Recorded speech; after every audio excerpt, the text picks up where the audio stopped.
আসসালামু আলাইকুম, সবাইকে শুভেচ্ছা জানাচ্ছি। মাসুম মাহবুব দেখছেন ওপেন দাইজ ইউটিউব চ্যানেল এবং মাসুম মাহবুব ফেসবুক পেজ।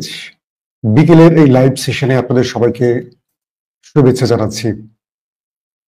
আজ 23 জুলাই 2025। দর্শক, আমার কাছে বেশ কিছু গুরুত্বপূর্ণ খবর রয়েছে। আর প্রথম খবরটি হলো, সিরিয়ার অন্তর্বর্তীকালীন সরকারের প্রধান আহমেদ আল সারাকে হত্যায় দখলদার দেশটি 3বার চেষ্টা করেছে এবং এই 3বারই তুরস্ক তাকে বাঁচাবার জন্য সবচেয়ে বড় চেষ্টাটি করেছে। দ্বিতীয় গুরুত্বপূর্ণ খবরটি হলো, দখলদার দেশটি ফিলিস্তিনে ক্ষুধার্ত মানুষের উপর আবারও হামলা করে বেশ কজনকে শাহাদাত বরণ করিয়েছে। সবচেয়ে বড় দুঃখজনক খবর হলো, আন্তর্জাতিক সংস্থাগুলো দখলদারদের উপর চাপ প্রয়োগ করলেও তারা কোনোভাবে হামলা বন্ধ করছে না। অন্যদিকে দখলদার দেশটির উদ্দেশ্য করে ইরানের প্রেসিডেন্ট মাসুদ পেজেশকিয়ান বলেছেন, আমরা যুদ্ধের জন্য প্রস্তুত, এবার দখলদার দেশটিকে মুছে ফেলা হবে।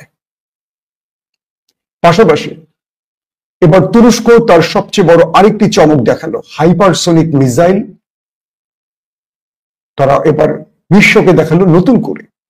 অর্থাৎ মুসলিম দেশ হিসেবে তুরস্ক এবার সবচেয়ে বড় আরেকটি চমক দেখাতে যাচ্ছে হাইপারসোনিক মিসাইল দিয়ে, আর সেটা টার্গেট হচ্ছে দখলদার দেশ। চলেন আমি আপনাদেরকে গুরুত্বপূর্ণ খবরগুলো একটা একটা করে দেওয়ার চেষ্টা করছি। প্রিয় দর্শক, প্রথম যে খবরটি সেটি হলো, ইরানের প্রেসিডেন্ট মাসুদ পেজেশকিয়ান বলেছেন তার দেশ দখলদারদের বিরুদ্ধে যে কোনো যুদ্ধের জন্য প্রস্তুত আছে।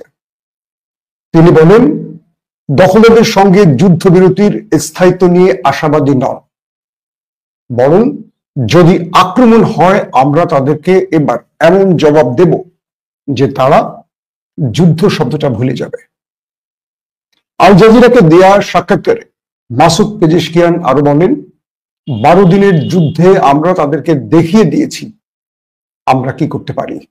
তিনি বলেন, আমেরিকাকে সাথে নিয়ে এই যুদ্ধে জড়িয়েছিল দখলদাররা, তারপরও তারা ইরানের কাছে টিকতে পারেনি। প্রিয় দর্শক, মাসুদ পেজেশকিয়ান আরো বলেছেন, ইসরায়েলের যে কোনো সামরিক পদক্ষেপের জবাবে ইরানের সশস্ত্র বাহিনী ইসরায়েলের গভীরে আঘাত হানতে প্রস্তুত এবং যে কোনো আঘাতকে মোকাবেলায় তারা তাদের বাহিনীকে প্রস্তুত রেখেছে। সাম্প্রতিক যুদ্ধবিরতি নিয়ে ইরান আশাবাদী নয় বলে জানিয়েছিলেন অনেকে, আর এ কারণে যে কোনো সম্ভাব্য পরিস্থিতি ও যে কোনো সম্ভাব্য প্রতিক্রিয়ার জন্য নিজের দেশকে প্রস্তুত রাখা হয়েছে ইরানের পক্ষ থেকে। ইরানের প্রেসিডেন্ট আরো বলেন, ইরানে ইসরায়েলের আক্রমণে ব্যাপক ক্ষয়ক্ষতি হয়েছে। ইরানও শক্তিশালী হামলা চালায়, তবে দখলদার তার ক্ষয়ক্ষতির সকল প্রমাণ গোপন করলেও আন্তর্জাতিক গণমাধ্যমে ধীরে ধীরে তা প্রকাশ পেয়ে যায়।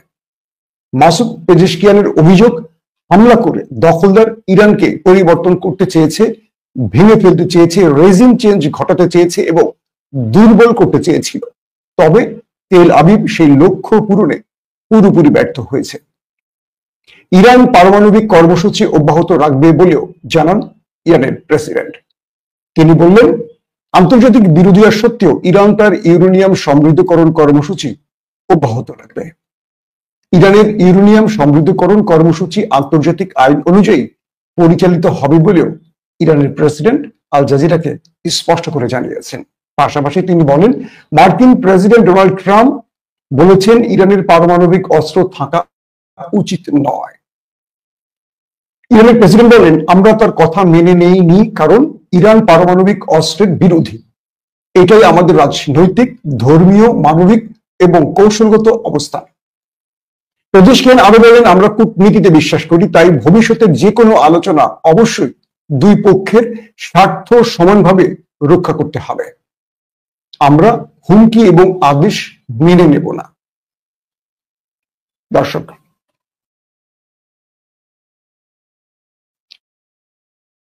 আমরা হুমকি এবং অর্থ হয়তো আপনারা বুঝে গেছেন, তিনি আমেরিকাকে উদ্দেশ্য করে বলেছেন যে আমরা কূটনীতিতে বিশ্বাস করি, যে কোনো আলোচনায় যদি বসতে চায় তারা আমরা বসতে প্রস্তুত, কিন্তু কেউ যদি আমাদের উপর চাপিয়ে দেয় কোনো নির্দেশনা, এটি আমরা মেনে নেব না। প্রিয় দর্শক, এবার আসছি গাজার কয়েকটি গুরুত্বপূর্ণ খবর নিয়ে। গাজাতে গত 24 ঘন্টায় কেবল 15 জন প্রাণ নিতে এসে শহীদ হয়েছেন। পাশাপাশি আরো 50-এর অধিক নিরীহ প্যালেস্টাইনিকে হত্যা করেছে দখলদাররা। আন্তর্জাতিক গণমাধ্যমগুলো বলছে গাজার ভেতরে ক্ষুধায় মানুষ এখন মারা যাচ্ছে। সর্বশেষ আপডেট বলছে 24 ঘন্টায় কেবল ক্ষুধায় মারা গেছে, কোন গুলিতে, অস্ত্রে না, ক্ষুধায় প্রায় 15 জন মারা গেছে। কল্পনা করেন একটা মানুষ কতদিন না খেয়ে থাকলে মারা যেতে পারে, আর ক্ষুধার যন্ত্রণা কত ভয়াবহ কল্পনা করেন। আবার যারা প্রাণ নিতে আসছিল সেখান থেকে আরো 15 জনকে মেরে দিয়েছে ওরা গুলি করে, দখলদাররা। আমি গাজার সংবাদটা কম দেই কি জন্য জানেন? এটা আসলে মানে না পারি বলতে, না পারি সহ্য করতে, না পারি এটা নিজের ভেতরে মেনে নিতে, মানে ভয়াবহ রকম কষ্ট তৈরি হয় ভেতরে। গাজার ভেতরে ক্ষুধার যন্ত্রণায় বেশ কদিন না খেতে পেরে 15 জন ব্যক্তি মারা গেছে। আবার যাদের মধ্যে অনেকেই ত্রাণ নিতে এসেছিল ত্রাণবাহী গাড়ির কাছে, সেখানে তাদেরকে টার্গেট করে দখলদাররা হত্যা করেছে। এছাড়া আরো 50 জনের মতো বিভিন্ন জায়গায় হত্যা করা হয়েছে। দখলদাররা পুরো পৃথিবীকে এই মুহূর্তে যে দৃশ্য দেখাচ্ছে, ইউরোপের দেশগুলো এখন রাস্তায় বিক্ষোভ চলছে, সেটা আমেরিকা বলি, যুক্তরাজ্য বলি, আদার্স ইউরোপীয় দেশগুলোতে এখন মানুষ বিক্ষোভে রাস্তায় ফেটে পড়ছে। পুরো পৃথিবী দেখছে এই দৃশ্যগুলো, যে গাজার মানুষ না খেয়ে মারা যাচ্ছে। কিন্তু ইসরায়েল এখান থেকে সরে যাচ্ছে না, এতটুকু সিদ্ধান্তের পরিবর্তন হচ্ছে না। জাতিসংঘ বারবার নিন্দা জানালেও জাতিসংঘ কিছু করতে পারছে না, কারণ জাতিসংঘের চেয়েও শক্তিশালী এই দেশটি। তার পেছনে রয়েছে পশ্চিমা দুনিয়ার অন্যতম মোড়ল আমেরিকা। তারা আবার আমাদের সভ্যতা শেখায়, আমাদের কি বলবো, গণতন্ত্র শেখায়। আফসোস, যখন গাজার মানুষ না খেয়ে মারা যাচ্ছে তখন মুসলিম বিশ্ব উৎসব আনন্দে মেতে আছে। আরব রাষ্ট্রগুলো তাদের খাবার অপচয় করছে, নষ্ট করছে, ফেলে দিচ্ছে। আর গাজার ভাই বোনরা, আমাদের প্রিয় ভাই বোনরা না খেয়ে মারা যাচ্ছে। 2025-এর এই সময়টিতে এসে এই খবরগুলো আমাদের দিতে হচ্ছে আর আপনাদের শুনতে হচ্ছে। এর চেয়ে দুঃখজনক আর কিছু হতে পারে? গাজার প্রতিরোধ বাহিনীগুলো আল কুদস, আল আকসা ব্রিগেড, আল কাসাম ব্রিগেড সহ আরো যতগুলো ব্রিগেড রয়েছে, এরা জীবন মরণ লড়াই চালিয়ে যাচ্ছে দখলদারদের বিরুদ্ধে। একদিকে তাদের লোক মারা যাচ্ছে, তাদের শিশুরা মারা যাচ্ছে, কিছু কিছু সন্তান জন্ম নিয়েছে 2 দিন 3 দিন হলো, কি দোষ তাদের? তাদেরকে বোমা মেরে ফেলছে দখলদাররা। আর সেই সব দখলদারদের বিরুদ্ধে জীবন মরণ লড়াই চালিয়ে যাচ্ছে গাজার প্রতিরোধ বাহিনী, এবং বিভিন্ন জায়গায় তাদের ব্যাপক ক্ষয়ক্ষতি এবং হতাহত ঘটিয়েছে প্রতিরোধ বাহিনী। তারপরও আমাদের মানে সবার নজর রয়েছে গাজার সেই নিরীহ মানুষগুলোর উপর, যারা খাবারের অভাবে মারা যাচ্ছে। আরব বিশ্ব, সৌদি আরব, আরব আমিরাত, কাতার, কুয়েত, জর্দান, মিশর, প্রত্যেকটি দেশের কাছে আহ্বান, আপনারা ফিলিস্তিনকে রক্ষা করেন, নতুবা আমার আল্লাহর কাছে জবাব দিতে পারবেন না। প্রিয় দর্শক, দ্বিতীয় যে গুরুত্বপূর্ণ খবর সেটি হলো তুরস্কের রকেটসান, যারা প্রয়াসী চমকে দেয় বিশ্বকে। তুরস্কের অস্ত্র পৃথিবীতে যে বিপ্লব ঘটাচ্ছে তার নেপথ্যে রয়েছে এই রকেটসান।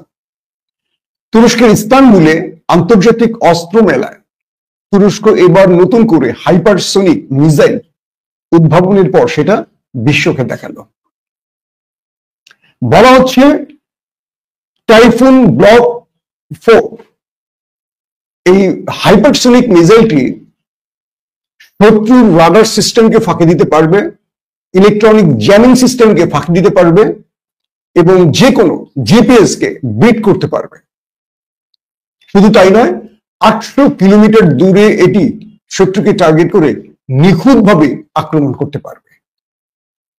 এবং আরো বলা হয়েছে যে এই টাইফুন ব্লক 4 মিসাইলটি সাম্প্রতিক সময়ে যত হাইপারসনিক মিসাইল আছে, ইরানের কাছেও আমরা জানি অনেকগুলো হাইপারসনিক আছে, তো এটা একটু ভিন্ন ধরনের।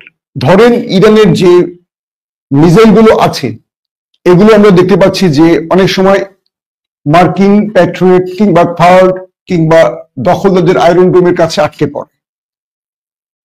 তবে ইরান তার 12 দিনের যুদ্ধে যে সাফল্য দেখিয়েছিল খাইবার বা আরো বেশ কিছু মিসাইল ব্যবহার করে, এই ধরনেরই বাট এটার আরো বেশি মানে শত্রুকে আঘাত করে ধ্বংসের ক্ষমতা বেশি। অর্থাৎ এই টাইফুন ব্লক 4 এটি যে কোনো ধরেন পারমাণবিক মানে নিউক্লিয়ার ওয়ারহেড এটা বহন করতে পারবে।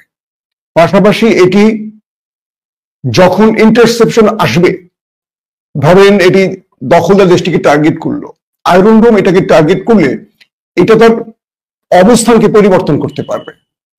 এটা সোজা না গিয়ে এটা কখনো তার অবস্থানকে পরিবর্তন করতে পারবে, যেভাবে ফাইটার জেট গুলো পাইলটের মাধ্যমে যখন আকাশে ফাইট করে, যেমন ভারত পাকিস্তানে আমরা দেখেছি তারা লড়াই করছিল, তো ভারত যখন রাফায়েল নিয়ে আসছিল তখন পাকিস্তান J-17 থান্ডার এবং J-10C দিয়ে আকাশে তাদেরকে বিট করেছে। এবং যখন ভারতের টেরিটরির মধ্যে ঢুকে গেছে পাকিস্তান, ঢুকে তাদের ব্রহ্মস মিসাইল কারখানা, তাদের বড় বড় সামরিক স্থাপনাকে হিট করেছে, তখন নিচ থেকে শত শত ইন্টারসেপশনের মিসাইল ছড়া হয়েছে। পাকিস্তানের পাইলটরা তাদের J-10C দিয়ে, J-17 থান্ডার দিয়ে সেই মিসাইলগুলো, ধরেন একটা যুদ্ধ বিমানকে টার্গেট করে অজস্র মিসাইল ছাড়া হচ্ছে, বৃষ্টির মতো সাটা করে দেখেছেন আপনারা সোশ্যাল মিডিয়া বা খবরে। তো পাইলটরা সেই মিসাইল গুলোকে ভেদ করছেন, মানে তারা আকাশের মধ্যে এমন ভাবে ক্যারিশম্যাটিক অবস্থান নিচ্ছেন, উঁচুতে যাচ্ছেন, নিচে যাচ্ছেন, ডানে যাচ্ছেন, বামে যাচ্ছেন, জাস্ট আকাশে খেলছেন আকাশের মধ্যে এই ফাইটার বিমান দিয়ে। তো এভাবে ভারতের সকল মিসাইলকে ভেদ করে টার্গেট করে আক্রমণ করে ফিরে এসেছিল পাকিস্তানের মিসাইলগুলো, যুদ্ধ বিমানগুলো। তো বলা হচ্ছে টাইফুন 4 এই মিসাইলটি, তুর্কি মিসাইলটি, তারা ইন্টারসেপ্ট মিসাইলকে প্রতিহত করার সক্ষমতা রাখবে।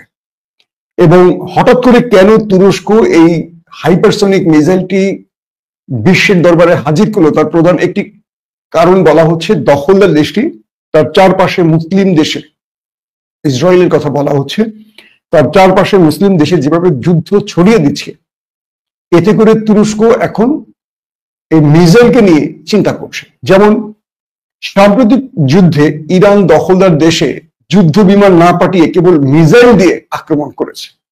এতে করে ইরানের একটি লাভ হয়েছে কি, যুদ্ধ বিমান পাঠালে নর্মালি দেখা যায় যুদ্ধ বিমানের সাথে পাইলট থাকে, একটি যুদ্ধ বিমান ভূপাতিত করলে একজন পাইলটের জীবন চলে যায়। একজন পাইলট অনেক মূল্যবান একটা দেশের জন্য। কিন্তু ইরান যে কাজটি করেছে, প্রথম দিকে তার স্বল্প মাত্রার অথবা তার দুর্বল বা তার পুরনো মিসাইল গুলো ছেড়েছে, ছেড়ে দখলদারদেরকে প্রতারিত করেছে। অর্থাৎ প্রথমে ধরেন 500 মিসাইল ছেড়ে দিয়েছে পূর্বের, যেগুলো ইরানের আর কারণ কাজে লাগবে না, এগুলো বিক্রি করতে পারবে না। তো দখলদাররা কি করেছে, আমেরিকা কি করেছে, বা পশ্চিমা দুনিয়ার এই মানে বিভিন্ন লেয়ারের আকাশ প্রতিরক্ষা সিস্টেম গুলো কি করেছে, এই 500 মিসাইলকে ইন্টারসেপ্টের জন্য 500 মিসাইল তারা মেরেছে। ধরেন থার্ড থেকে, প্যাট্রিয়ট থেকে, ডেভিড স্লিমিং থেকে বা আয়রন ডোম থেকে 500 মিসাইল মারতে হয়েছে এগুলোকে ইন্টারসেপ্ট করতে। তো একটা মিসাইলের দাম ইরান যে বাড়িয়েছে, ধরেন তার দাম 10 টাকা, আর দখলদাররা এগুলোকে ইন্টারসেপ্ট করার জন্য কথার কথা ধরেন সেখানে 1 লক্ষ টাকার মিসাইল, একটার দাম 1 লক্ষ টাকা। তো এভাবে 500-600 দুর্বল মিসাইল মেরে ইরান প্রতিহত করেছে ওদেরকে। এরপর ইরান ফাঁকে ফাঁকে ফাঁকে ফাঁকে তারা মূল্যবান হাইপারসনিক মিসাইল গুলো মেরেছে, যেগুলো দখলদার দেশটির ভেতর গিয়ে লন্ডভন্ড ঘটিয়ে দিয়েছে। তো ইরান যে কাজটি করতো, যে 500টা যখন মিসাইল মারে তখন ওদের ব্যাটারিতে শেষ হয়ে যায়, তখন আবার নতুন করে মিসাইল আপলোড করতে হয়। এই আপলোড সময়টা নেয় প্রায় 11 থেকে 12 মিনিট। এই সময় ইরান হাইপারসনিক মেরে বসে। যখন হাইপারসনিক মারে এটি ইরান থেকে 11 মিনিট লাগে মিসাইল আপলোড করে ওকে হইতে, 8-9 মিনিটের মধ্যে 2000 কিলোমিটার চলে যাচ্ছে ইরানের মিসাইল হাইপারসনিক।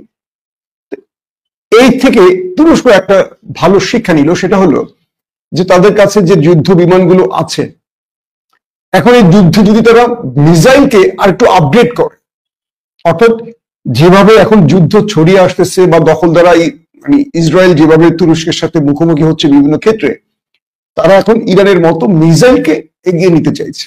তাই তারা এই টাইফুন ব্লক 4 হাইপারসনিক মিসাইলটিকে তৈরি করেছে এবং এটিকে আগামী বছর 26-এ তুর্কি সামরিক বাহিনীতে হস্তান্তর করা হবে। দর্শক, এবার আসছি আপনাদের প্রধান শিরোনাম যে খবরটির জন্য ওয়েট করছেন সেই খবরে। সাম্প্রতিক সময় সিরিয়াকে ভেঙে কয়েক টুকরো করার ষড়যন্ত্র করছে নেতানিয়াহু এবং তার দেশ। সেজন্য তারা দ্রুজ জাতিগোষ্ঠীর মধ্যে ইন্ধন দিয়ে আরব বেদুইনদের সাথে সিরিয়ার ভেতরে একটা যুদ্ধ লাগিয়ে দিয়েছে। এই পরিস্থিতির আলোকে একটা গোত্র যুদ্ধ ছিল বেশ কয়েকদিন সিরিয়াতে, এবং সিরিয়া সরকার এটা দমন করতে গিয়েও তারা বেশ মানে ভালো রকম ক্ষয়ক্ষতির মুখে পড়েছে। পরবর্তী সেখানে ভিন্ন গেম দিয়ে সিরিয়া সেখানে দখলদারদেরকে সরিয়েছে। এরই মধ্যে খবর আসছে যে তুরস্কের পছন্দের যে ব্যক্তি আহমেদ আল সারার, অর্থাৎ যাকে আমরা জোলানি বলি, তাকে 3 দফা হত্যার চেষ্টা করেছে দখলদার দেশটি। বলা হচ্ছে যে এই ব্যক্তিকে ইসরায়েল জমের মতো ভয় করে। বলা হচ্ছে আহমেদ সারাকে হত্যায় 3 বার চেষ্টা করেও ব্যর্থ হয়েছিল তুরস্কের গোয়েন্দা বাহিনীর কারণে। দখলদারদের দৈনিক মানে ইসরায়েলের গণমাধ্যম ইয়েদিথোত, শব্দটা হলো ইয়েদিওত, তারা জানিয়েছে যে সিরিয়ার প্রভাবশালী নেতা আহমেদ আল সারাকে অন্তত 3 বার হত্যা চেষ্টা করা হয়েছিল। প্রতিবারই তুরস্কের গোয়েন্দা সংস্থা হস্তক্ষেপ করে তাকে রক্ষা করেছে। প্রথমবার দামেস্কের প্রেসিডেন্সিয়াল প্রাসাদের কাছে হামলা করা হয়, সেটিকেও ব্যর্থ করে দেয় তুরস্কের গোয়েন্দা সংস্থা।